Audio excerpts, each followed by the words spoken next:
எனக்கு என் கூடயே வந்து ஒரு வயசான உருவத்துல ஒரு பொம்பளை வந்து இருக்காங்க. வெள்ளை முடியா, மூஞ்சி வெள்ளையா, அப்படி மூஞ்சி வந்து டிஃபார்ம்டா இருக்குமா.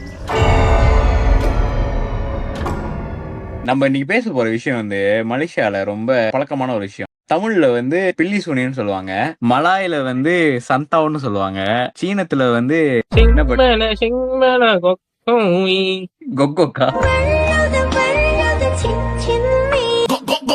ஆனா ஜி இந்த பிளாக் மேஜிக் கதை வந்துச்சு, சில இடத்துல நம்ப முடியுது, சில இடத்துல நம்ப முடியல. ஆனா முக்காவாசி டைம்ல வந்து நான் எக்ஸ்பீரியன்ஸ் பர்சனலா பண்ணனால என்னால நம்ப முடியுதுன்னு வச்சுங்களேன். டிடி நீங்க சொல்லுங்க, உங்களோட ஒப்பீனியன் என்ன அந்த விஷயத்துல? நான் வந்து ஆரம்பத்துல நம்பல. எனக்கு வந்து என் வாழ்க்கையில வந்து இந்த மாதிரி ஒரு சம்பவம் நடந்தப்ப அதுல இருந்து வந்து இருக்குன்றத வந்து நம்புறேன். இதுக்கப்புறம் வந்து எவகிட்டயே வந்து அனாவசியமா வாய் கொடுக்க கூடாதுன்னு நம்புறேன். இவன் தான் எங்கேயோ செமத்தியா வாங்கியிருக்கான். பார்க்க முடியிற விஷயங்களை வந்து நான் வந்து என்னால முடிஞ்ச வரைக்கும் நான் எதிர்த்து நின்றுவேன். கண்ணுக்கே தெரியாத விஷயங்களை வந்து அட்டாக் பண்றப்ப எனக்கு வந்து எப்படி தடுக்கிறதுன்னு தெரியல. இந்த பிளாக் மேஜிக், சில்லி புனியம், பில்லி சூனியம், சில்லி பூனியமா எனக்குள்ள என்ன தோணும்னா, இப்ப பெரிய பெரிய பொலிட்டிஷியன்ஸ் எல்லாம் இருக்காங்களே, எதுக்கு சண்டை போட்டுக்கிட்டு ஒரு செய்வனை போட்டு விடுவோம். ஆல்ரெடி மலேசியால மோனா பெண்டேன்னு ஒருத்தவங்க பண்ணிருந்தாங்களாமே. செய்வனை பண்ணி யாருன்னு தெரியல, எந்த பொலிட்டிஷியன் தெரியல, பட் அவரை வந்து சாவடிச்சிருப்பாங்க. அப்புறம் புடிச்சு பூடு ஜெயில போட்டாங்க அவங்கள. என்னது ஜெயிலா? பூடு ஜெயில. எனக்கு வந்து அனுபவங்கள் உள்ளது. எங்க அப்பா விஷயத்துல பாத்துருக்கலாம். நார்மலி என்ன ஆகும்னா, ஒரு 5 மணி 6 மணி அந்தியில ஆனாலே வந்து எங்க அப்பாவால நடக்க முடியாது. கண்ணெல்லாம் சோப்பாயிரும், போர்வெல்லாம் போத்திக்குவாரு, ஒரு அப்பயும் அவர் குளிரும். ஆனா வெளியே மொட்டை வெயில் அடிக்கும். சோ அதுக்கப்புறம் எத்தனையோ மெடிக்கல் சென்டருக்கு எல்லாம் போய் செக் பண்ணோம். ஒரு சிக் கூட இல்லைன்னு சொல்லிட்டாங்க, எத்தனையோ டாக்டர் செக் பண்ணி. சோ அப்புறம் போதான் வந்து தெரிஞ்சது, ஓகே இந்த மாதிரி வந்து செஞ்சிருக்காங்க அப்படின்னு. பட் இட்ஸ் டூ லேட்லா. கியூர் பண்ணோம், ஆனா ஃபுல்லா கியூர் ஆகல. அந்த சிஹரை வந்து ரிவர்ஸ் பண்ணிட்டாங்க, எடுத்துட்டாங்க வச்சுங்களேன். ஆனா அதோட தாக்கம் வந்து உடம்புல ஸ்டில் இருக்கு. ஆனா வந்து அந்த மீன்வாயில் வந்து அப்பாவுக்கு வந்து தாசம் தெரியுறதா, உருவம் தெரியுறதா, அந்த மாதிரிலாம் இது பண்ணல. அவருக்கு உடம்பு தான் ஜத்து வாணிச்சு. காமனா ஒரு விஷயம் சொன்னது என்னன்னா, 7 தடவை செஞ்சு 8வது தடவை தான் கண்ணாமணி இருக்கு. அப்புறம் இறந்துட்டாரு. இறந்து ஒரு 2 வருஷம் கழிச்சு வந்து எங்க வீட்டு மண்ணுக்கு செடியெல்லாம் நடுவோம். ரோடு பெருசாக்க போறாங்கன்னு சொல்லிட்டு அந்த செடியெல்லாம் அடுக்க சொல்றப்ப, சரி நாங்க மண்ணெல்லாம் நோண்டி, அந்த மண்ணெல்லாம் நல்ல மண்ணு, குவாலிட்டியான மண்ணுனால அதை எடுத்து நாங்க உள்ள வேற இடத்துல நல்லான்னு சொல்லிட்டு மண்ணை நோண்டணும். அப்ப அந்த மண்ணை நோண்டும் போது வந்து உள்ள பாதி பொம்மை செதஞ்சு போன மாதிரி ஒரு பொம்மை இருந்துச்சு. கண்டுபிடிச்சிங்களா? சரியான வாசமா இருந்துச்சு. நாங்க நோண்டி எடுக்கும் போது பார்த்தோம். எனக்கு வந்துட்டு இது நான் பர்சனலா வந்து எக்ஸ்பீரியன்ஸ் பண்ணது. என்னோட காதலி பேர் வந்து மனோரமா. மனோரமாக்கும் வந்து எனக்கு வந்துட்டு ரொம்ப வந்து ஒரு நல்ல ஒரு அண்டர்ஸ்டாண்டிங் வச்சிருக்கேன். நாங்க வந்து எதா அர்த்தம் சண்டை போடணும்னா பெரிய சண்டை வரைக்கும் போவாது. அது வந்து ரொம்ப சீக்கிரமாவே முடிஞ்சிடும். ஏன்னா நாங்க 2 பேரும் ஓகே அவ்வளவுதானே அப்படின்னு சொல்லிட்டு அண்டர்ஸ்டாண்டிங்கா இருக்கும். ஆனா வந்து இடைப்பட்ட காலத்துல வந்து ஒரே சண்டை. நான் சொல்றது எதுவுமே மனோரமா மண்டையில ஏறல.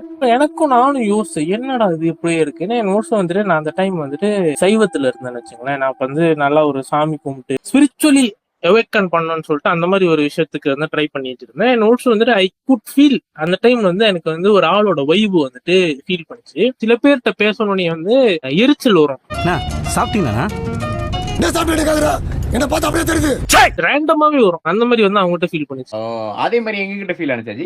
அந்த டைம் நான் அவங்ககிட்ட பேசலது. என்ன ரங்கா, எனக்கு என்ன தோணுச்சுன்னா, வேல் டென்ஷன்ல இருக்காங்க போல, நான் நம்மள கண்டுக்க மாட்டேறாங்கன்னு சொல்லிட்டு நான் அப்படியே விட்டுட்டு இருந்தேன். ஆனா அந்த பிரச்சனை வந்து கொஞ்சம் கூடயே ஆயிட்டு இருந்துச்சு. அப்ப அவங்க வந்து அந்த டைம்ல அவங்களுக்கு வந்து வேலையில ப்ராப்ளம், வேலை மாறினாங்க. வேலை மாறின டைம் வந்து அந்த வேலை இடத்துக்கிட்ட இருக்கிற ஒரு வீட்டுக்கு வந்துட்டு ரெண்ட் எடுக்கிறதுக்கு தேடிட்டு இருந்தாங்க. நான் ஹெல்ப் பண்ணேன். 2-3 நேரத்துக்கு நானும் போய் பார்த்துட்டு பேசினேன். அவங்ககிட்ட வந்து பேசிட்டு இந்த ஒரு வீடு நல்லா இருக்குன்னு சொல்லிட்டு அவங்க ஆல்மோஸ்ட் வந்து அந்த ஏஜென்ட் கிட்ட வந்து ஓகேன்னு சொல்லிட்டாங்க. ஒரு வீடு பார்த்துட்டு சடனா பார்த்து அந்த வீடு வேணான்னு என்கிட்ட சொன்னாங்க. நான் கேட்டேன், ஏன் அந்த வீடு வேணான்னு சொல்றீங்கன்னா, தெரியல எனக்கு அந்த வீடு பிடிக்கல அப்படின்னாங்க. நான் போனப்ப அந்த வீடு வந்து ரொம்ப நல்லா இருந்துச்சு. நிறைய விண்டோஸ் இருந்துச்சு, உள்ளுக்கு நிறைய சன்லைட் எல்லாம் வர்ற மாதிரி ஒரு நல்ல ஒரு ஸ்பேஷியஸான ஒரு லிவிங் வீடு அது. ஆனா அது வேணான்னு சொல்லிட்டு வேற ஒரு வீடு வந்து அவங்க வந்து ஓகேன்னு சொல்லியிருந்தாங்க. எனக்கு வந்து ஏன்டா வேற ஒரு வீடு, அதுவும் வந்து நான் கேட்டேன், இந்த வீடு போட்டோ காட்டுங்க, வீடு உள்ளுக்கெல்லாம் அப்படி இருக்கு நல்லா பார்த்தேன், எல்லாம் நல்லா இருக்குன்னு மாமா கூட போய் பார்த்தேன், நல்லா ஓகேவா இருக்குன்னு சொன்னாங்க மனோரமா. ஒரு நாள் வந்து என்ன கூப்பிட்டாங்க வீட்டுக்கு புகுந்துட்டு, ஒரு 2 நாள் வந்து என்ன கூப்பிட்டாங்க. நான் வீட்டுக்குள்ள போய் பாக்குறேன், வீடு ஒரு இருட்டு, பிரகாசமா இருக்க மாட்டேங்குது வீடு. மனிதர்கள் தங்கக்கூடிய வீடு மாதிரி எனக்கு ஃபீல் ஆகல. ஏன்னா வந்து ஜாமா அங்க கிடக்குது இங்க கிடக்குது, செவுரெல்லாம் வந்து டார்க் கலர்ல இருக்கு, ஒரு மாதிரி பழைய ஸ்டைல் வீடு மாதிரி இருக்கு.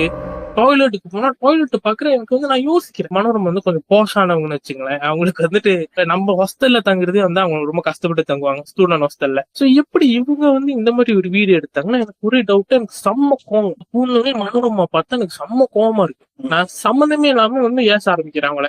ஏன்னு எனக்கு தெரியல. நான் ஒரு வீடு எடுத்து தந்தேன், நல்ல வீடு தானே, அங்க போய் தங்காம எதுக்கு இந்த வீட்டுக்கு வந்தேன் கேக்குறேன். அவங்க என்ன சொல்றாங்க, ஒரு 500 வெள்ளி குறவா இருக்கு டெபாசிட் கட்டுறதுக்கு. 500 வெள்ளி குறவுக்கு எதுக்கு இந்த மாதிரி ஒரு இடத்துல வந்து வீடு எடுத்திருக்கீங்க? அண்ட் ஆல்சோ வீட்டுக்கு அந்த அபார்ட்மெண்ட்க்கு வெளியவே வந்துட்டு பாக்குறதுக்கு வெளிநாட்டுக்காரங்க தங்குற இடம் மாதிரி இருக்கலாம். So not safe. எனக்கு இந்த கடுப்புலாம் போட்டு நான் ஏசிட்டு கடுப்புல கிளம்புறேன். அவங்க வந்து அழுந்துகிட்டு எனக்கு பின்னாடி ஃபாலோ பண்றாங்க. ஒரு மாமா கடையில நான் நிப்பாட்டிட்டே இருங்க, உங்க மொதல் உட்காருங்க, நம்ம இது பேசி செட்டில் பண்ணிக்கலாம்னு சொல்லிட்டு நான் உட்காந்து அவங்ககிட்ட பேசுறேன். அவங்ககிட்ட நான் கேட்கறேன், பேசவே மாட்டாங்க, அப்படி அமைதியா அழுந்துட்டு இருக்காங்க. நான் நிறைய கேட்கறேன் இந்த மாதிரி எல்லாம் போயிட்டு இருக்கு. அவங்க ரொம்ப நேரம் யோசிச்சுட்டு எனக்கு எப்படி சொல்றதுன்னு தெரியல, ஆனா வந்து நான் சொன்னா நீங்க வந்து நான் நம்ப மாட்டீங்க அப்படின்னு. அப்ப அவங்க சொன்னாங்க, எனக்கு என் கூடயே வந்து ஒரு வயசான உருவத்துல வந்து ஒரு பொம்பளை வந்து இருக்காங்க. அவங்க வந்து என்ன வந்து சாவ சொல்றாங்க. எப்பவுமே எதுவும் செய்யாத, நீ வந்து எதுக்கும் லாக்கி இல்ல, நீ வந்து சாவுறதுக்கு நான் சாவ போறேன், அந்த மாதிரி வந்து நெகட்டிவா பேசுற மாதிரி இருக்கு, எனக்கு பைத்தியம் பிடிக்கிற மாதிரி இருக்கு, எனக்கு என்ன பண்றது தெரியல, சைக்காட்ரிஸ்ட் போய் பாக்குறது என்னன்னு தெரியலன்னு சொன்னே அவங்க சொல்றாங்க. எனக்கு வந்து தானா வந்து கண்ணுல இருந்து தண்ணி வருது. அழுவுறான். அது ஏன் வந்துச்சுன்னு இப்ப வரைக்கும் எனக்கு தெரியல. எப்படி என்ன சுத்தியும் வந்துட்டு இது ஒரு நெகட்டிவான ஒரு வைப்பு தெரியுமா? தூரத்துல இருந்து ஒரு ஆள் நம்மள பார்த்தா அப்படி இருக்கும், குரு குருன்னு. அது வந்து சில டைம் வந்து கனவுலாம் வர்றப்ப அது வந்து தலை மட்டும் தான் இருக்குமா, உடம்பு இருக்காது. சில டைம் வந்து இருட்டுலாம் இப்படி திரும்புறப்ப அதோட அந்த கிளிம்ஸ் வந்து பாப்பாங்க. அது வந்து அப்படி வெள்ள முடியா, மூஞ்சி வெள்ளையா, அப்படி மூஞ்சி வந்து டிஃபார்ம்டா இருக்கும். குருதி பொண்ணு கமலாசன் மாதிரி இருக்குமோ? கமலாசனோட வைஃப் மாதிரி இருக்கும்னு வச்சுக்கோங்க. எனக்கு இதெல்லாம் தெரிஞ்சப்ப நான் உங்ககிட்ட சொன்னேன், இந்த எங்களுக்குள்ள அந்த ப்ராப்ளம் வருதுன்னு சொன்னல. சோ அந்த டைம்லயே வந்துட்டு நான் சில விஷயங்கள் நோட் பண்ணேன். என்னென்ன விஷயங்கள்னா, அவங்க வந்து முன்ன மாதிரி சாமி கும்பிட மாட்டாங்க. முன்னெல்லாம் வந்து அடிக்கடி கோயில் போவாங்க. நான் இப்ப கேக்குறப்பெல்லாம் வந்து இல்ல ஏதாச்சும் ஒரு ரீசன் சொல்லுவாங்க கோயிலுக்கு போக கூடாததுக்கு. பார்த்து இல்ல இது வந்து நம்மளால சால்வ் பண்ண முடியாது, கன்ஃபார்மா நம்மளால வந்து சால்வ் பண்ண முடியாது. சாமி கும்பிடுறதோ இல்ல வந்துட்டு கோயிலுக்கு போறதோ இதெல்லாம் வந்து, ஏன்னா நான் ஃபீல் பண்ணது வந்து பயங்கரமா இருக்குன்னு வச்சுங்களேன். இந்த பயம் அவங்க வேலை இடத்துல கேட்கறப்ப மலேக்காரங்க வந்துட்டு ஒரு ஊபாட் பண்ற இடம் இருக்கு, அங்க போய் பாருங்கன்னு சொன்னாங்க. அப்ப நான் அவங்களை கூட்டிட்டு போனேன். அவர் வாட்ஸ்அப்ல பேசினப்ப அவர் வர சொன்னார், நீங்க வந்து வாங்க நம்ம செஞ்சு பார்க்கலாம் இருக்கா இல்லையான்னு. சோ அவர் வந்து முன்னுக்கு வந்து ஒரு வாளி வச்சுட்டு அவர் எங்க 2 பேரும் உட்கார வச்சுட்டு சொன்னாரு, இந்த மாதிரி நான் மந்திரம் படிக்கிறப்போ உங்களுக்கு வாந்தி ஏதாவது இருந்துச்சுன்னா அந்த வாளியில போய் வாந்தி எடுங்க அப்படின்னு சொல்லிட்டு உட்கார வச்சு மந்திரம் படிச்சாரு. எனக்கு வந்து இந்த 2 கண்ணுக்கு நடுவுல திருநூறு வந்துருமா, அந்த இடத்துல வந்து ஒரு மாதிரி வலி, ஒரு மாதிரி பிரஷர்.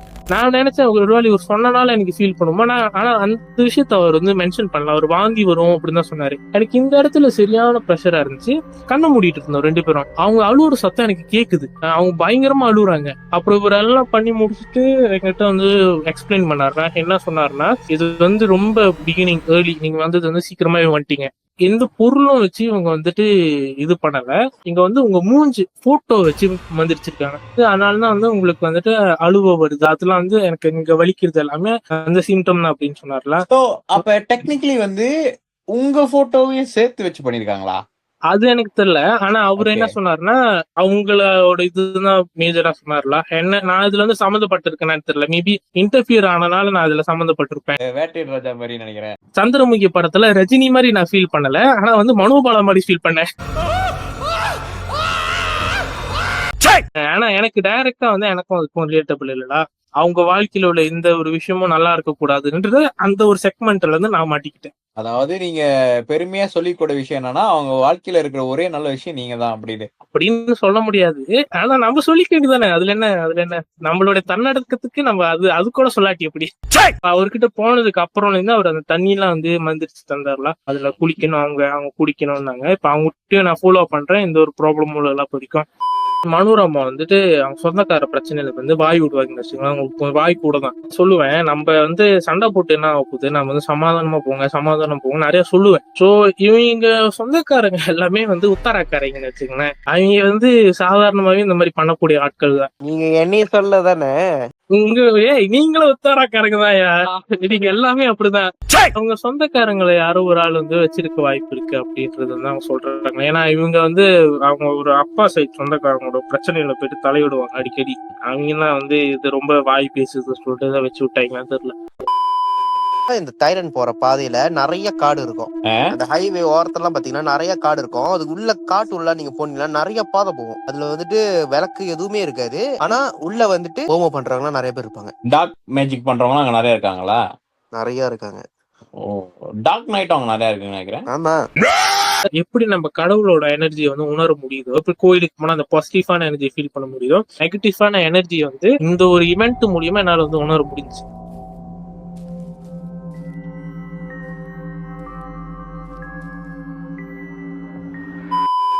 நான் உங்ககிட்டலாம் வந்து ஒரு கேள்வி கேக்குறேனே, உங்க வாழ்க்கையிலேயே உங்களுக்கு வந்து செய்வன செய்யணும்னு ஒரு சான்ஸ் கிடைச்சா நீங்க யாருக்கு செய்வீங்க? உனக்கு ஒரு செய்வன ஃப்ரீடா, பாபா மந்திரம் மாதிரி உனக்கு ஒன்று கையில கொடுத்துட்டாங்க, யாருக்கு செய்வீங்க? நான் வந்து என் சொந்தக்காரங்களுக்கு வைப்பேன். யாரும் அவ்வளவு பெரிய எதிரி இல்ல செய்வன செய்யற அளவுக்கு. ஆனா சும்மா ஃபன்னுக்கு செய்யணும்னா என்னோட எக்ஸோட பாய் ஃப்ரெண்டுக்கு செஞ்சிருவேன், அங்கேயே மாறணும்னு. ஜி உங்க எக்ஸ்னோட தான் ஜி எனக்கு ஒரு விஷயம் தான் வருது. சொல்லுங்க ஜி. உங்க எக்ஸ் எனக்கு சேட் பண்ணாங்க ஜி. எது ஆமா, என்ன சொன்னீங்க? சும்மா ரீல்ஸ் அனுப்பி போட்டுட்டு நம்ம பேசிக்கிட்டு இருந்தாங்க ஜி. அப்புறம் கொஞ்ச நாள் போய் பார்த்தா ஏதோ பாய் ஃப்ரெண்ட் கூட சுத்தி இருக்காங்க. இது ஃபுட் பண்டா போறப்ப இந்த மால்னு தெரியல, ஏதோ மாலுக்குள்ள சாப்பாடு எடுக்க போனேன். அப்ப வந்து கையை பிடிச்சி நடந்து வந்து என்ன பார்த்துடனே ஓடி ஒளிஞ்சுட்டாங்க 2 பேரும். அப்புறம் எனக்கு வந்து சரியா தெரியல, யார் 2 பேரும் ஒளிஞ்சுதான் தெரிஞ்சு. அது ஒரு பெரிய உருவம் ஓடின மாதிரி இருந்துச்சு. அப்ப நான் பேட்டை எட்டி பார்த்தேன், அந்த கதவு ஓரத்துல எக்ஸிட் ரூம் கிட்ட இருந்து எட்டி பாக்குறேன் நான் பாக்குறேன்னா இல்லையானே. அப்ப நான் தெரியாத மாதிரி நடந்து போயிட்டேன். ஆனா எனக்கு என்ன டவுட், நீ என்ன பார்த்து ஓடுறீங்க, நாங்க என்ன பண்ண போறோம் பாத்துக்கல. இல்ல ஜி, நாயமா பார்த்தா அவங்க 2 பேரும் பார்த்தாதான் நீங்க ஓடணும். அதானே, என்ன பார்த்து 2 பேரும் ஓடுறீங்க ஜி. இதுல எது கள்ள காதல் எது நல்ல காதல் எனக்கு தெரியல ஜி. அது இன்னொரு வீடியோல பேசுவோம். அந்த கோயிலுள்ளேயே அவர் ஜின்னு வளர்க்குறாரு. அது வந்து அவர் வளர்க்குற ஜின்னு அவரோட ஓனரோட உருவத்தையே எடுத்து உட்காந்து இருந்துச்சான். எங்க போனாங்கன்னு தெரியலன்னு சொல்லிட்டாங்க. இந்த பாட்டியும் சடனா எங்க போனாங்கன்னு தெரியாதனால அந்த ஹோல் பில்டிங் வந்து ஹாண்டட் ஆயிடுச்சு. அந்த ஜின்னு வந்துட்டு தெருல பாஸ் ஆச்சு.